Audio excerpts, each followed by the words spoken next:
YS Vivekananda Reddy హత్య కేసులో ఏఐటిగా ఉన్నటువంటి YS Avinash Reddy call list మొత్తాన్ని లీక్ చేసింది వైఎస్ సునీతారెడ్డి.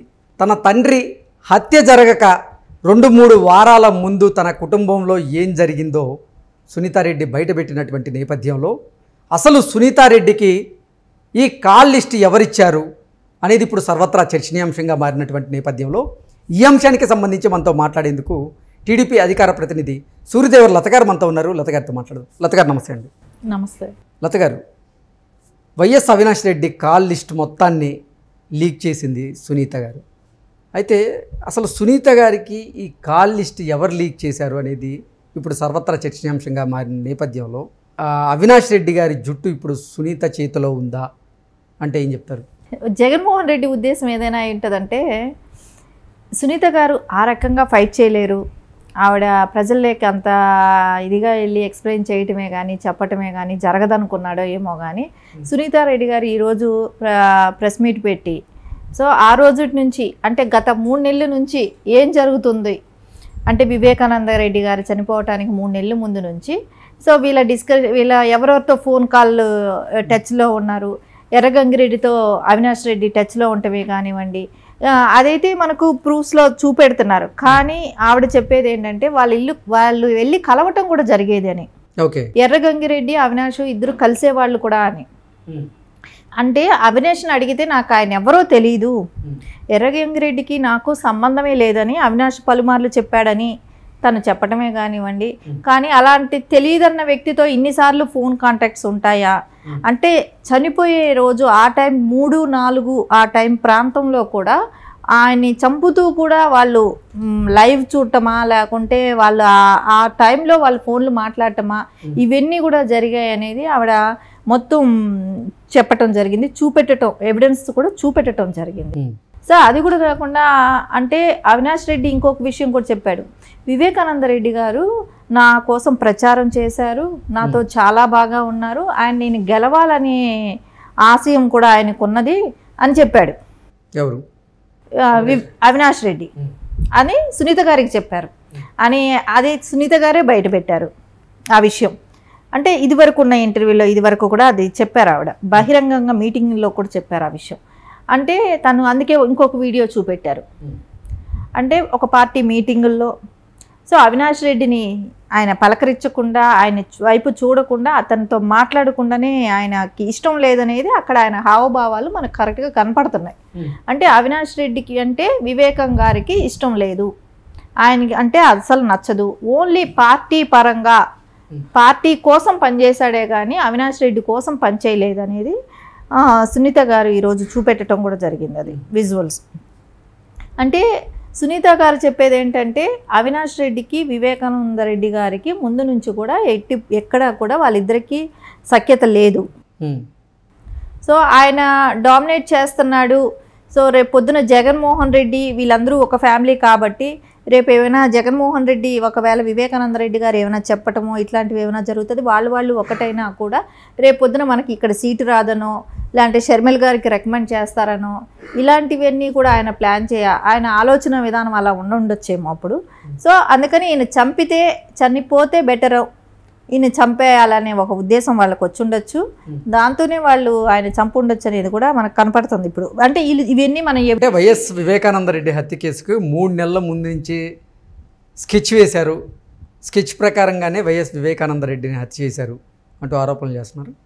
ఖచ్చితంగా ఏంటంటే ఆ డబ్బులు మనల్ని పంపటం కానివ్వండి, ఎవరెవరిని హైర్ చేసిన వ్యక్తులకే కానివ్వండి, ఆ గొడ్డలు తీసుకురావటమే కానివ్వండి, దస్తగిరే కానివ్వండి, వీళ్ళందరినీ కూడా వీళ్ళు హైర్ చేసి వాళ్ళకి డబ్బులు పంపించడమే కానీ అది దస్తగిరి ఓపెన్గా కూడా అతను ప్రెస్ మీట్ పెట్టి కూడా చెప్పటం జరిగింది. సో దానిలో కూడా మనకు కనపడుతూనే ఉంది ఏదైతే వాళ్ళ రిలేషన్షిప్స్ ఉందో వైఎస్ వాళ్ళ ఫ్యామిలీ రిలేషన్ చూసుకుంటే కూడా రాజశేఖర్ రెడ్డి గారు బతికు ఉన్నంత వరకు భాస్కర్ రెడ్డి గారి ఫ్యామిలీ వీళ్ళతో కలిసేది కాదు. సో ఎప్పుడైతే రాజశేఖర్ రెడ్డి గారు చనిపోయారో దాని తర్వాత జగన్మోహన్ రెడ్డి త్రూ వాళ్ళు అంటే భారతి గారితో రిలేషన్ వాళ్ళకు ఉంది కాబట్టి సో భారతి గారు చిన్నగా ఆ ఫ్యామిలీని తీసుకురావటం రాజకీయాల్లోకి జరిగింది. సో ఇవన్నీ కూడా వివేకానంద రెడ్డి గారు ఉంటే మనకు అడ్డము అనేది అయితే వాళ్ళకి స్పష్టంగా కనపడింది. సో వివేకానంద రెడ్డి గారు ఆ ఫ్యామిలీకి పెద్ద దిక్కు లాంటి వాళ్ళు. రాజశేఖర్ రెడ్డి తర్వాత ఆ ఫ్యామిలీకి పెద్ద దిక్కు అంటే వివేకానంద గారు. సో ఆయన్ని అడ్డు తొలగించుకోవాలనేది అయితే వాళ్ళకి అనిపించుండొచ్చు. సో భాస్కర్ రెడ్డి గారు ఎంత బ్రదర్ అయినా కూడా ఎక్కడో దూరం, కజిన్ బ్రదర్ లాంటి వాళ్ళే, కానీ అంత దగ్గర ఇదైతే కాదు. అంటే ఫస్ట్ నుంచి కూడా వాళ్ళకి సఖ్యత లేదు కూడా. సో అందుకని ఆయన అయితే చంపాలనేది అయితే వాళ్ళకు ఉండింది. సో వాళ్ళ మూలాన, ఆయన మూలాన మనం రాజకీయంగా ఎదగలేకపోతున్నాం, ఆయన అడ్డు తొలగించుకోవాలనే ప్లాన్ అయితే జరిగింది. దానికి కూడా జగన్మోహన్ రెడ్డి అవినాష్ రెడ్డి మీద సిబిఐ ఎంక్వైరీలో కానీ ఆయన్ని దోషిగా చేర్చినా కూడా ఆయన కాపాడుకుంటూ వస్తున్నారనేది మనకి ఇప్పుడు స్పష్టంగా ఇన్ని సంవత్సరాల్లో మనం అదే గమనిస్తున్నాం. ఎందుకంటే అరెస్ట్ కానివ్వలేదు, అతన్ని పలుమార్లు కాపాడటమే కానివ్వండి, ఇవన్నీ జరిగాయి. సో అది ఈరోజు ఓపెన్గా ఆవిడ ప్రెస్ మీట్ పెట్టడమే కానివ్వండి, అవన్నీ విజువల్స్ చూపెట్టడమే కానివ్వండి, అవన్నీ చేయటం జరిగింది. అసలు వైఎస్ వివేకానంద రెడ్డి హత్య కేసుకి ముందు వారి కుటుంబంలో 2 వారాలుగా ఏం జరుగుతుంది అనేది కూడా ఆవిడ స్పష్టంగా ఈరోజు అందరికీ లీక్ చేయడం జరిగింది. దాంతోపాటుగా అసలు వైఎస్ అవినాష్ రెడ్డి గారికి సంబంధించినటువంటి కాల్ లిస్టు మొత్తాన్ని కూడా ఆవిడ లీక్ చేశారు. అసలు ఈ ఇన్ఫర్మేషన్ ఇప్పుడు సునీత గారికి ఎలా వెళ్ళింది అనేది కూడా సర్వత్రా చర్చనీయాంశంగా అయితే మారింది. ఏంటి మేడం ఆ ఇన్ఫర్మేషన్ ఎలా వెళ్ళి ఉండొచ్చు అంటే ఏం చెప్తారు? ఆ కాల్ లిస్టులో ఏముంది? ఆ కాల్ లిస్ట్ ప్రకారంగా వైఎస్ అవినాష్ రెడ్డి వైఎస్ వివేకానంద రెడ్డి హత్య కేసులో దోషిగా తేలి జైలుకి వెళ్ళడం ఖాయమా అంటే ఏం చెప్తారు? ఖచ్చితంగా అయితే అక్కడ లోకల్ డిపార్ట్మెంట్ వాళ్ళే ఇచ్చుండే అవకాశం అయితే కనపడుతుంది. ఎందుకంటే ఆ నెంబర్కి నుంచి ఎన్ని కాల్స్ వెళ్ళాయి, ఎన్ని వచ్చాయి, అవన్నీ ఆ టైంలో, అంటే ఆ మర్డర్ జరిగిన టైంలో కూడా వాళ్ళు ఫోన్లలో మాట్లాడటం, అక్కడ నుంచి తాడేపల్లి ప్యాలెస్లో కూడా ఫోన్లు వెళ్ళటం, ఇవన్నీ కూడా వాళ్ళ దగ్గర రికార్డెడ్గా ఎవిడెన్స్ ఉన్నాయనేది ఆవిడ ఈరోజు బహిరంగంగా చూపెట్టడం జరిగింది. సో ఖచ్చితంగా అయితే దీని మూలాన అర్థమవుతుంది కదా, దీనిలో సిబిఐలో కూడా ఆయన పేరు ఛార్జ్షీట్లో యాడ్ చేయడం కూడా జరిగింది కాబట్టి అవినాష్ రెడ్డి పేరు ఆయన ఖచ్చితంగా అరెస్ట్ చేస్తారు. ఎన్ని రోజులు జగన్మోహన్ రెడ్డి అడ్డుపడగలుగుతాడేమో అనుకుంటున్నాడేమో కానీ అడ్డుపడే ప్రసక్తి అయితే లేదు.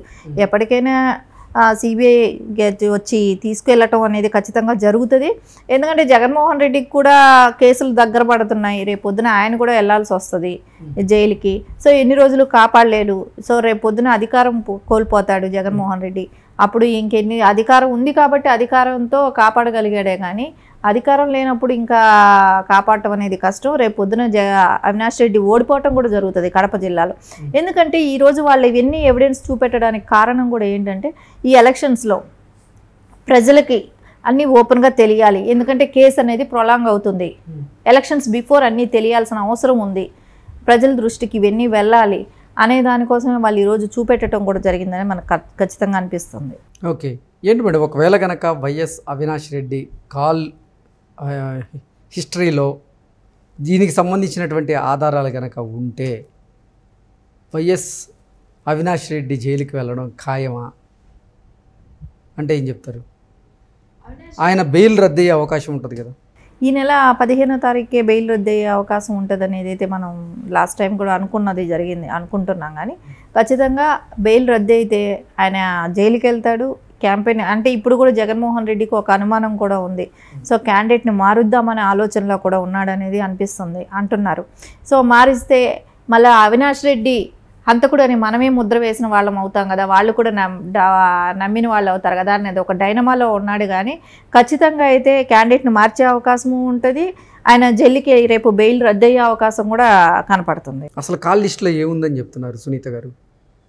సునీత గారు కాల్ లిస్ట్లో వాళ్ళు ఆ టైంలో వాళ్ళు మాట్లాడటమే కానివ్వండి, ఎర్రగంగిరెడ్డికి నాకు సంబంధం లేదన్న అవినాష్ అన్నిసార్లు ఎర్రగంగిరెడ్డితో ఫోన్లో మాట్లాడటమే కానివ్వండి, ఇవన్నీ కూడా అక్కడ స్పష్టంగా రికార్డ్స్లో కనపడుతున్నాయి.